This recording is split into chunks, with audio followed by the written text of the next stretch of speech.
Oh my God, people, today is a very sad day. My Audi RS6 is going back to Audi. It's the end of the 6-month loan and I'm gutted. So in this video, I'm going to be talking you through all the things that I've really enjoyed about this car over the 6 months and some of the things that have really annoyed me about it over the 6 months. Another thing I'm going to do is try and set a new standing quarter mile time with it. So we've used this car in lots of drag races and the best time it's done is in 11.3 seconds over the quarter mile. But today we're at our test track where it seems to be a little bit grippier, and cars that I've tested here over the quarter mile seem to be just a touch quicker than in the drag races. So we're going to see if I can set a new record time for the RS6 before it goes back. Oh yeah, it's a very sad day. Let's just get on with the video. Buying a new car? Then head to carwow and my team will help you find your next car at a fair price. Carwow, your one-stop car buying comparison site.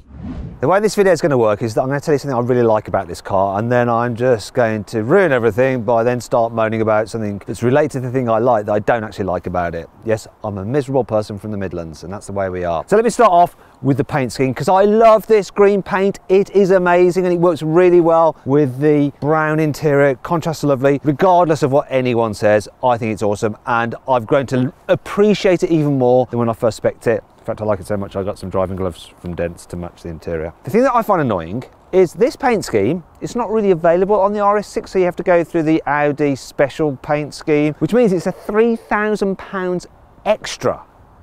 Yet on the less expensive RS4, this Sonoma Green as it's called, only costs you an extra £675. What? That's just bizarre. I mean, this car in total costs £117,000. It's insane, whereas the RS4 is a lot less expensive. In fact, what I've done is configured an RS4. Click on that pop-up banner up there, I'll follow the link below the video. You can check out the saving and the price you actually pay for an RS4 if you buy them through carwow. One of the great things about this new RS6 is that it handles so much better and is so much more fun and playful than previous RS6s when you get it on a twisty road, and you can turn the stability control all the way off, and because you've got that Quattro Sports differential on the rear, it can send power to the rear wheel with the most grip, which helps when driving out of corners. You can even hoon it a little bit. I'll try and demonstrate now. Like that, see? I mean, it will like cane up its tyres, which is a bit bonkers in something this big like that. But because of the way Quattro is set up, you can't fully disengage the front axle like you can in a BMW M5 or an E63, so you can't do big proper controlled drifts. Not that you ever really need to, but I'm just saying you can't.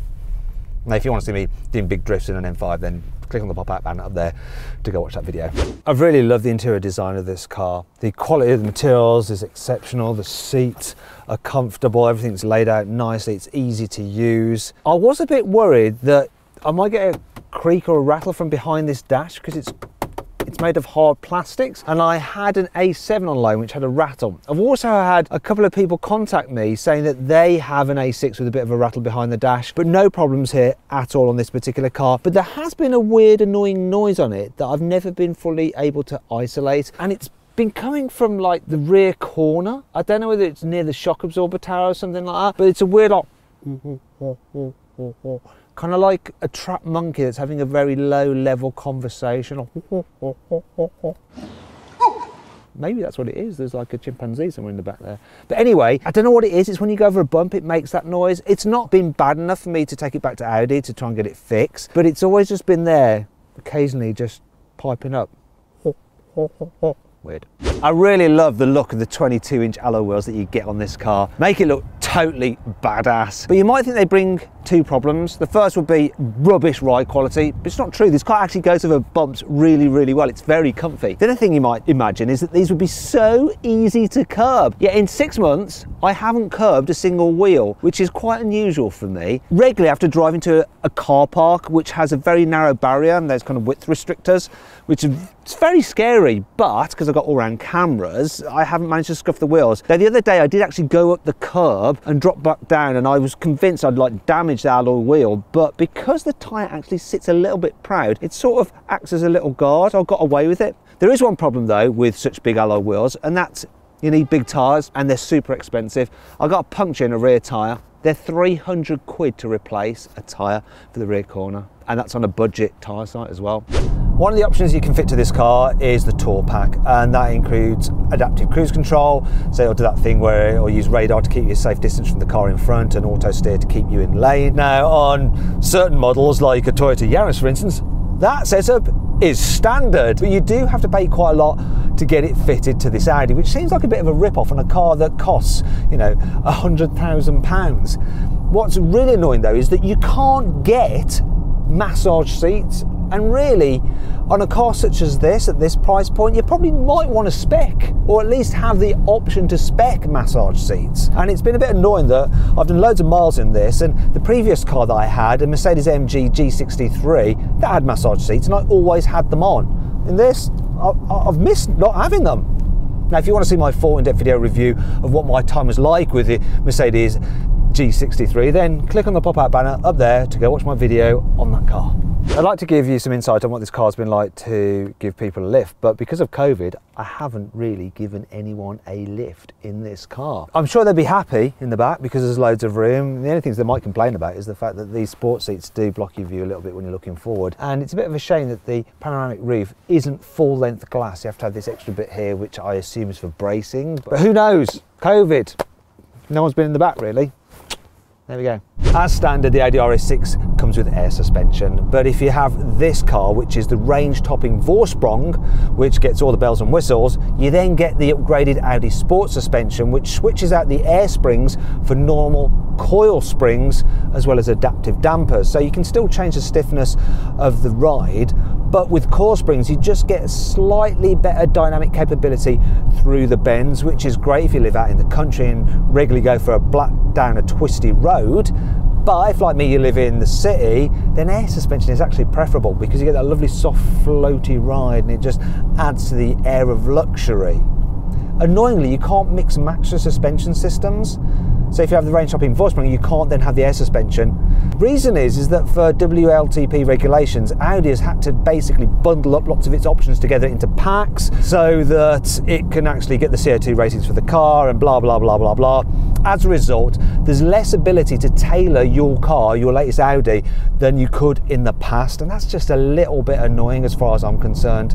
I love this engine. It's an absolute beast. 4-litre twin turbo V8 with 600 horsepower and 800 newton meters of torque. To try and maximise the economy, Audi has fitted it with cylinder deactivation technology, so when you're just cruising along, it'll run on 4 instead of the full 8 cylinders. It also has a system which works with the satellite navigation, so the car knows when you're going downhill or approaching a junction, and it tells you to lift off the accelerator. And it does that by showing a little sign on the dash, but also by actually vibrating the accelerator pedal itself. And it works for me, I lift off. The only thing is, it doesn't seem to work so well in improving the fuel economy, because during the 6 months I've had this car, I've only averaged 19 miles to the gallon, which isn't very good. Thankfully, this car has a huge fuel tank. It's like over 70 litres. Despite that, the other day, I still almost ran out of fuel. Ended up playing Russian roulette with the remaining range, and then it went to 0 miles remaining and 0 fuel in the tank, and refuel immediately. And I just about crawled onto the petrol station forecourt.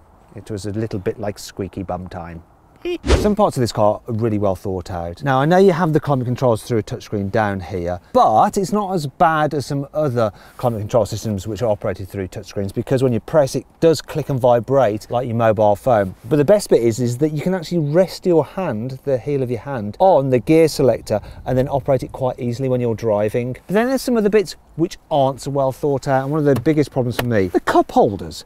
So they just grip a cup a little bit too tightly. So let's say you've got a coffee, it's full, you're driving along, you want a quick sip. You have to be very careful how you extract it, because it holds on really tightly until the last moment when it suddenly releases. And look at this, I'll do it again. You'll see how you can just fire coffee everywhere. Look, see.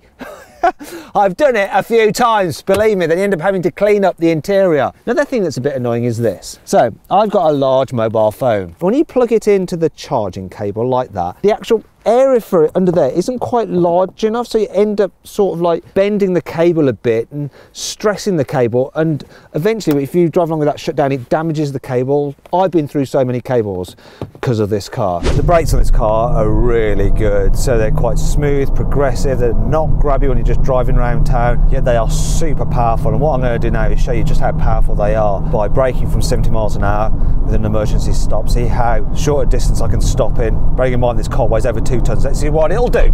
Full emergency stop, come on! Ugh. Right, let's see what the specialist timing gear does say. So it stopped from 70 miles an hour in 45 meters, which actually is all right for a big heavy car like this. Now, if you do regular heavy braking, such as, I don't know, you live on a mountain canyon road or you go on track regularly, you might want the carbon ceramic brakes. Though actually I say you might want, you probably won't really, because if you want the carbon ceramic brakes on this car, they will cost you £9,200. That is insane. That is just too much money.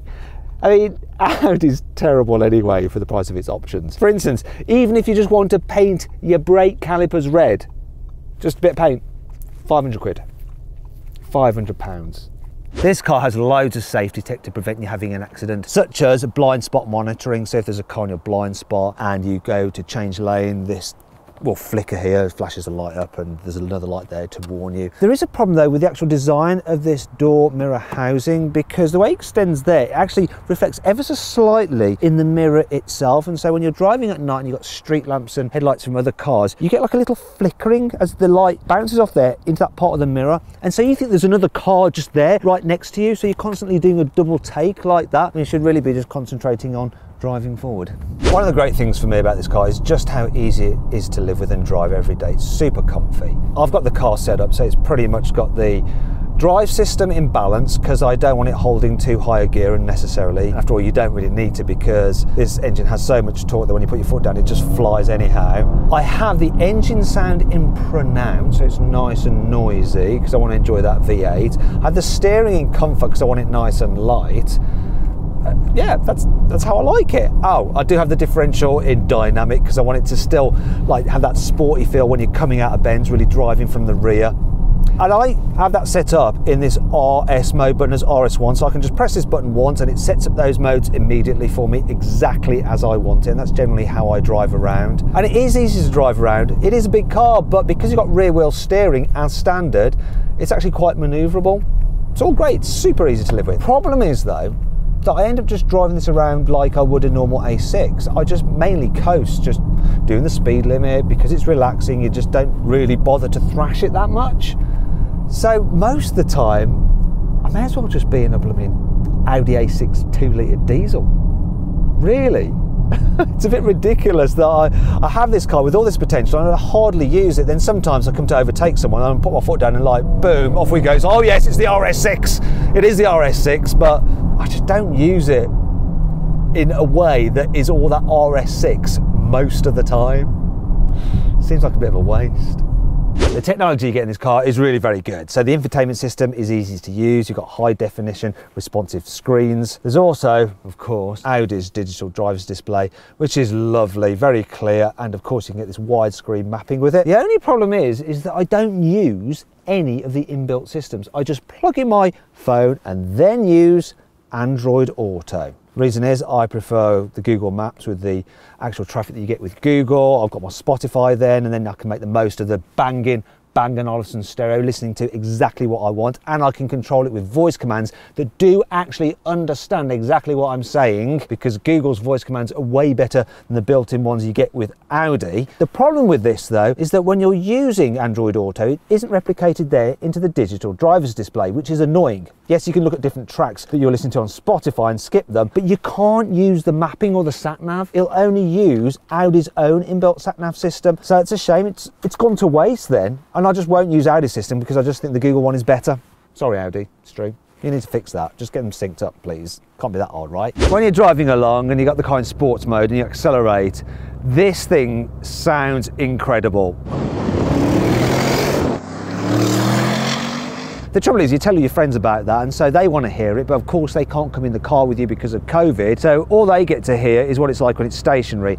And when you go on tick over, it has promise. Listen, a rumble. Sounds like it's going to be pretty raucous. And then you rev it, because they want to hear it, revving, and this is what it sounds like. Because Audi won't let you rev its car stationary. They have a soft limiter, don't they? And then no one's impressed by that, are they? Not really. That doesn't sound like it's worth over £100,000. Shame. I love big, powerful estate cars because they are practical and fast. So this car's boot has a capacity of 565 litres, and in layman's terms that means that you can fit 9 airplane size carry-on luggage cases here in the boot. Now, to be fair, with the Mercedes-AMG E63 estate you can actually fit 10 of those luggage cases because its boot capacity is 640 litres. Also in the Mercedes, when you fold down the rear seats, you can do it electrically by pressing a button. Here in this Audi you actually have to pull something. Look, ow, I'm pulling my poor finger. Oh, actually I've hurt my finger a little bit. Then you have 1680 litres, but the Mercedes with the seats folded down, you have 1820 litres. Another benefit of the Mercedes is that if you don't want an estate car, then you don't have to have one. You can get it as a saloon, whereas this, it's an estate only. Oh well, I do like this feature though, look. So imagine that you just loaded the boot and you leave your keys in there. Don't worry, you can't actually lock them in because it won't shut the boot fully. Watch this. So you think it's going to lock? And then it just reopens. It's a good idea, that. This is an expensive car. You're paying for features like that. If you fancy a high performance estate car that's way cheaper than this, I've put a link to one there. Got it configured through carwow with a good saving as well.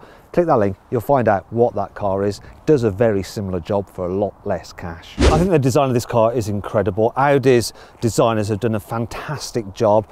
It really is noticeably more aggressive looking than the standard A6 on which it's based, with its wider haunches and all the extra styling details. I adore it. Now, there are a few people that think that the previous generation RS6 was a better looking car because it's more of a sleeper. I completely disagree.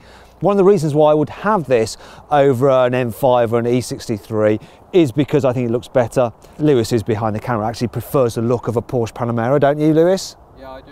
He's wrong. He's totally wrong. This is a much better looking car, and I'm the guy who's the arbiter because I'm the motoring journalist. Anyway, yeah, love the look of this car. In fact, whenever I post something about it on my Instagram, it goes big. People love this car. So the last one I did had like 38,000 likes and over 1,000 comments. Yeah, it does really well. I'll miss having this car to post about on my Instagram. And if you want to just follow me on Instagram, yeah, it's at Matt Watson Cars. One of the problems with this car though is that it does look overtly sporty, and so as a result people just constantly want to race you. I always have boy racers up my arse bothering me, going, come on, let's see how fast that car is. Often people don't like to let you out at junctions either because you look like you've got a little bit too much money, and so they're a bit jealous.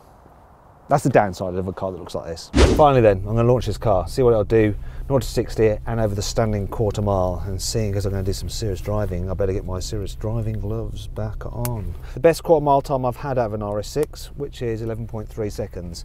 Let's do it. Come on, build up boost. There we go, let's go. That shot off good.